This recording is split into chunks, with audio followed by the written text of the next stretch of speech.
Considérez tout ce qui vous arrive comme une œuvre de Dieu, car Allah sait ce qu'il vous fait et au moment où il le fait, c'est peut-être après avoir fini de braver toutes ces vicissitudes de la vie que le bonheur va atterrir. Mesdames et messieurs, bonsoir à tous, bienvenue au journal. Voici le sommaire.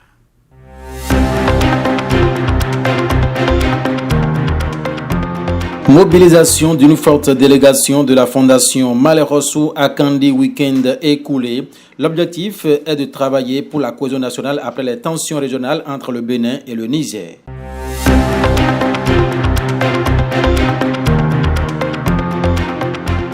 C'est dans une ferveur absolue que le mouvement Les Soldats de Romuald Wadaï a officialisé son existence sur l'ensemble du territoire national. La cérémonie inaugurale s'est déroulée à Porto Novo samedi 14 février 2026 et dans cette session d'information, on en parlera.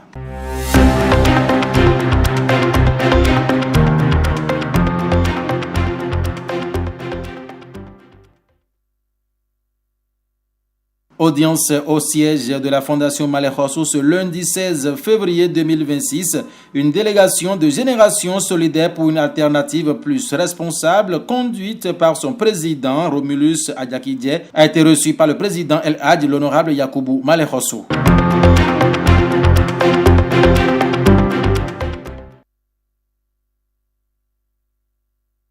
De prendre le rendez-vous de l'information. Vous le savez bien que ce week-end a été marqué par l'installation des conseils communaux sur l'ensemble du territoire béninois, du nord au sud, de l'est à l'ouest. Les différents préfets ont procédé justement à l'installation des maires, de leurs adjoints, également au niveau de nos municipalités, sans oublier les communes également. Dans notre session d'information prochaine, mesdames et messieurs, on reviendra sur cette cérémonie au niveau de quelques communes en République du Bénin. Mais en attendant, mesdames et messieurs, parlons dans un contexte régional marqué par des tensions après l'attaque de l'aéroport de Niamey. La Fondation Malekhossou et les fidèles musulmans ont organisé à Kandi le vendredi 12 février dernier une mobilisation spirituelle en faveur de la paix et de l'unité nationale. Entre déclarations et prières collectives, le message se veut clair: persévérer, la cohésion, préserver la cohésion et l'unité nationale au Bénin. Mesdames et messieurs, suivons les images à travers cet élément. C'est une ambiance carnavalesque qui a accueilli la délégation de la Fondation Malekhossou à son arrivée à Kandi ce vendredi 13 février 2026. Attachée à la paix, la Fondation Malekhossou, aux côtés des musulmans du Bénin, réaffirme son engagement pour la stabilité et l'unité nationale sur toute l'étendue du territoire béninois. À la suite de l'attaque survenue à l'aéroport de Niamey dans la nuit du mercredi 28 au jeudi 29 janvier 2026 et des accusations du général Tiani visant le chef de l'État, le président Patrice Talon, la Fondation Malekhossou élève la voix depuis la mosquée centrale de Kandi en ce vendredi 13 février 2026. Une vive préoccupation que nous avons suivie à travers les chaînes internationales. Les propos tenus par le président Abdrahamane Tiani à l'encontre du président de la République du Bénin, son Excellence Monsieur Patrice Talon, à la suite de l'attaque survenue à l'aéroport de Niamey le mercredi 28 janvier 2026. Nous désapprouvons avec la plus grande fermeté ces déclarations publiques que nous considérons comme des propos provocateurs, attentatoires à la dignité d'un chef d'État et préjudiciables aux relations entre peuples frères. En tant que guide religieux musulman, nous appelons très respectueusement le président de la République du Niger à faire preuve de retenue, de sagesse et de responsabilité. À l'issue de cette intervention, l'imam central de Kandi a conduit une prière collective pour la paix, la sécurité et la cohésion nationale en communion avec les membres de la Fondation et des fidèles musulmans. Essayer de j'oser fouiller, chercher d'abord l'information avant de faire une déclaration pour ne pas embrouiller la situation. Nous ne souhaiterons que à toute la population kandienne, à toute la population de la commune de Kandi, ses environs, de la Libori, dans toute la nation béninoise, que nous cultivons la paix, la cohésion sociale autour de nous. C'est ça l'idée. Dans la continuité, l'honorable El Hadji Yakubu Maleh Rossou, président de la Fondation, est revenu sur l'objectif précis de cette grande mobilisation des membres et des fidèles réunis à Kandi. Nous avons réagi contre les propos du président Tiani à l'endroit du chef de l'État, le président Patrick Talon. Il y a eu un incident, je vais dire, à l'aéroport de Niamey, et ce dernier a cité le président Talon comme des gens qui ont financé ce complot. Nous, on a essayé d'expliquer aux Nigériens qui sont arrivés que non, le président Talon n'a pas son temps à perdre. Et il y a des versets du Coran que nous avons récités pour amener le président Tiani à l'ordre. Le Coran était clair. Si tu n'as pas de preuves et tu attaques quelqu'un, je crois que tu auras les conséquences de Allah subhanahu wa ta'ala. Donc le président Tiani, il connaît le Coran. Il sait lire le Coran. Et ce qu'il est en train de raconter, tout le monde sait que ce n'est pas dans les nom-noms. Un musulman ne peut pas parler comme ça. Nous avons essayé d'expliquer ça à ceux qui sont invités. La mosquée est remplie à craquer. Parce que nous avons invité tous les responsables nigériens qui vivent à Malanville et à Kandi. Ils sont tous présents. Et ils nous ont compris et ils nous ont dit même que de ne pas se fâcher, que l'essentiel, il faut que nous prions pour que les deux peuples continuent à vivre ensemble et surtout l'ouverture de la frontière.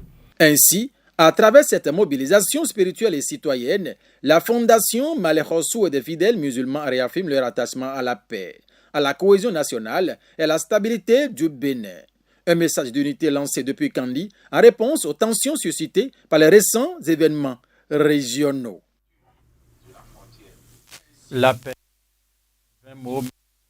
un comportement, c'était donc une initiative de la Fondation Maleh Rossou sur invitation de l'imam central de Kandi. Mesdames et messieurs, nous allons revenir à Cotonou à présent pour nous intéresser au lancement officiel de l'édition 2026 de la foi islamique de Ramadan. Firam, bien évidemment, officiellement annoncé. Cette foi islamique a été lancée aujourd'hui en présence de plusieurs personnalités religieuses venues pour soutenir l'événement. Le chef du 3e arrondissement de Cotonou, puisque c'est sur son territoire empêché, s'est fait représenter. Nous vous invitons à suivre ici le discours justement d'ouverture de l'imam Abdoul Djalili Youssoufou, le président du comité d'organisation de cette foi à Cotonou. Suivons ici l'intégralité de ses propos.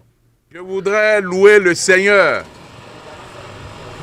qui nous a permis de nous rassembler ici aujourd'hui. Je remercie également tous ceux qui ont répondu à notre invitation. Que Dieu vous en soit récompensant. L'édition 2 de la foi islamique est une édition qui permet à la communauté musulmane de faire encore davantage la promotion de l'islam et dans ses divers aspects économiques, aspects culturels et aspects social. Cette édition est toute une innovation parce qu'elle enregistre pour nous des nouveautés, à savoir le concours Génie en Herbe,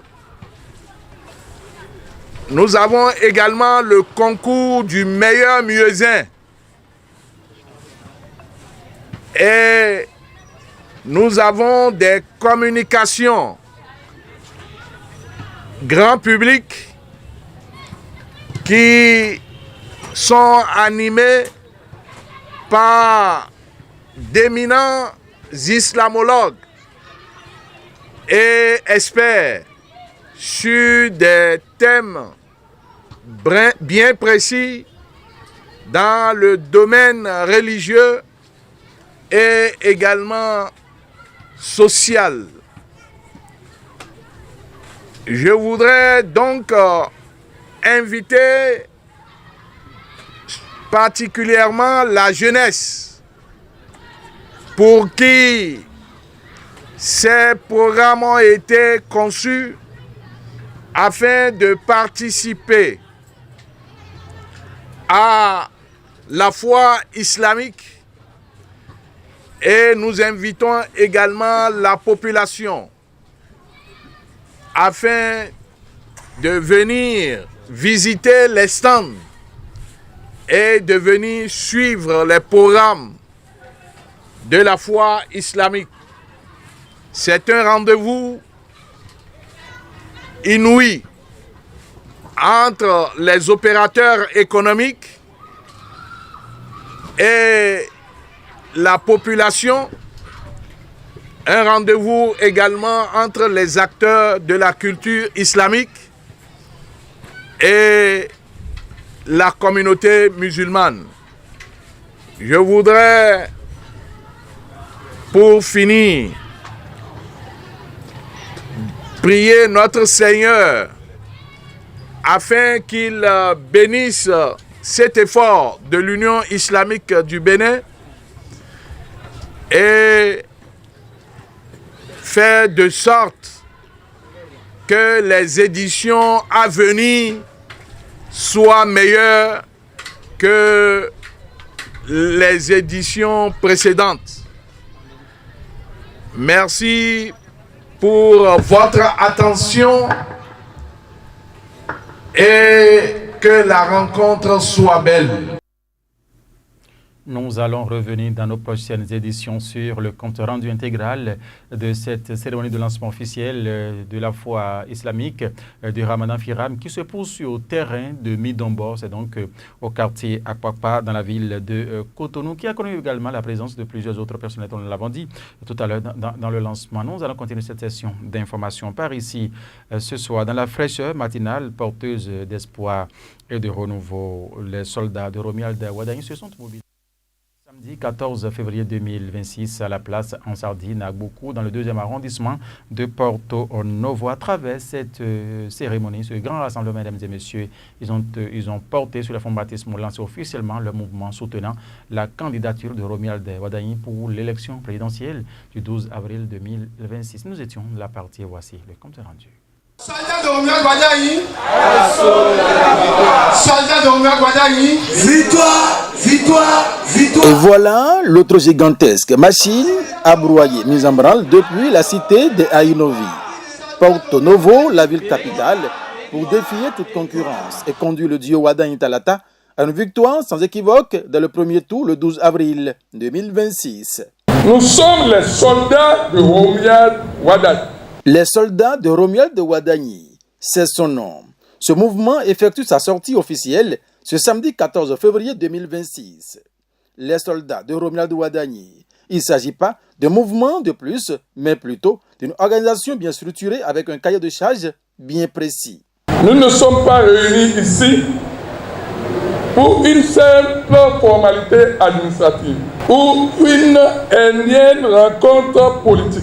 Nous sommes ici parce que nous avons choisi de nous lever pour protéger les acquis d'une décennie de transformation et pour garantir à notre pays un avenir grandeur. Si nous appelons soldats de Romuald Wadagne, c'est parce que nous sommes en mission. Une mission sacrée pour la continuité du développement. À ce grand rendez-vous, à Ansardine, à Gboko, à Porto Novo, Plusieurs mouvements et associations soutenant la candidature du duo Wadagne Talata se sont fait représenter. Plusieurs associations, oui, mais la cause reste unique. Nous, notre combat, c'est d'avoir au soir de la prochaine élection présidentielle au moins un taux de participation de 90%. Ce n'est pas impossible si nous avons des soldats engagés. Je suis très content du nom du mouvement et je sais que 2026, comme nous l'avons construit, pas sans moi, avec les soldats, nous pouvons y arriver. En vous constituant en soldat de Romel Wadagne, vous avez fait le choix du combat des idées, de la discipline militante, de la fidélité aux valeurs de compétence, de rigueur et de patriotisme incarnés par Romel Wadagne. Notre présence ici, aujourd'hui, n'est pas fortuite. Elle s'inscrit dans une volonté claire de synergie, de complémentarité engagée et de solidarité entre les mouvements. Cette forte mobilisation témoigne de l'intérêt qu'accordent les populations au soutien que vous apportez, que dis-je, que nous apportons au duo Wadagne Talata pour l'élection présidentielle. Nous nous associerons à vous. Nous travaillerons afin d'avoir une grande adhésion populaire lors de cette élection. Enfin, le numéro 1 des soldats de Romuald Wadagne revient sur cette date fatidique, le 12 avril 2026, et rappelle le rôle qu'est le leur et celui de tous les mouvements associés. Le 12 avril 2026, nous serons les gardiens des urnes. Nous mobiliserons nos militants pour un vote massif, discipliné et pacifique. Notre objectif est clair, une victoire par chaos dès le premier tour.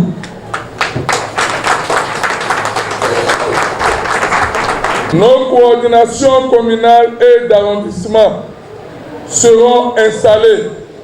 Nous allons cartographier chaque voie, chaque quartier, chaque hameau.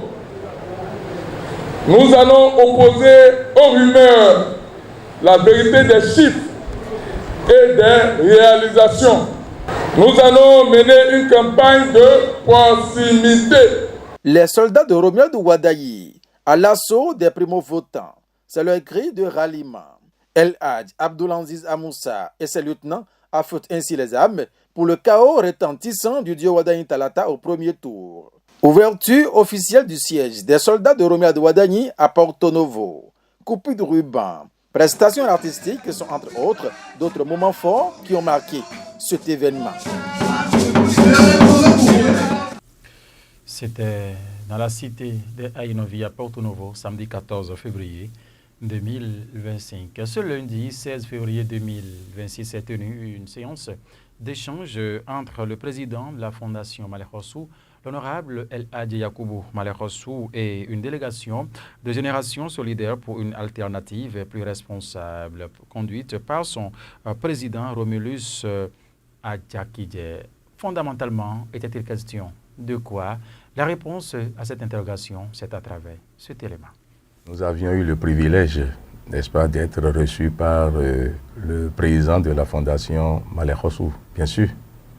Et pour nous, d'abord, El Hadj Malek Rossou, c'est une figure emblématique de la politique béninoise. Et au-delà de la politique, c'est un responsable religieux dont la mission est de pacifier, n'est-ce pas, les auteurs de la politique béninoise. Et vous êtes sans savoir que JSAPR ne faisons pas de la politique ici, puisqu'il nous a rappelé que la Fondation Malek Rossou est tout sauf une fondation qui s'occupe de la politique. Mais parfois, les acteurs politiques sont tenus dans l'obligation de temps en temps de venir se ressourcer auprès de ces personnes et de recevoir leurs conseils par rapport à leur démarche politique. Vous êtes sans savoir que le 28, en tant que Béninois, nous sommes tenus d'aller, n'est-ce pas, sensibiliser la population afin de nous regrouper autour du président qui va succéder au président Talon, le président Wadaï bien sûr. Mais avant cela, il est question pour nous aujourd'hui de préparer cette rencontre tout en ayant soin d'aller vers ces patriarches pour qu'on puisse recevoir beaucoup de leçons qui nous permettront, n'est-ce pas, d'enseigner les vertus de paix et de pouvoir amener la population vers une élection pacifique. Aujourd'hui, le Bénin, c'est l'héritage que nous pourrons laisser à nos enfants et c'est ceux qui sont des acteurs de la politique béninoise aujourd'hui qui vont construire demain pour leurs enfants. Et c'est dans cette quête que nous avions jugé bon de rendre visite au patriarche. Et je crois qu'en partant d'ici, nous avons reçu et nous sommes plus riches, n'est-ce pas, en sagesse, plus que nous l'étions en venant ici.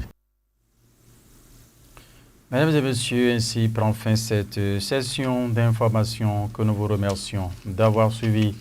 Nous avons parlé dans ce journal justement de cette séance de mobilisation de prière qui s'est tenue à Kandi le vendredi 13 février 2026. C'est une initiative de la Fondation Malek Rosso sur invitation de l'imam central de Kandi. Il est aussi le président du département de la Liborie de l'Union islamique du Bénin. Vous avez suivi le compte rendu au cours de cette session d'information, lancement de la foi islamique de Ramadan au terrain de sport de Midombo, quartier Akwapa à Cotonou. Nous en avons parlé également et en tout temps vous promettant de revenir sur ce qui fait l'essentiel à retenir dans nos prochaines éditions, séances d'échange entre les responsables d'une équipe avec le président de la Fondation Malek Rosso, El Hadi Yacoubou Malek Rosso. Ce lundi, de quoi était-il concrètement question? Vous avez suivi la réponse dans cette session d'information. Une fois encore, merci de nous avoir suivis.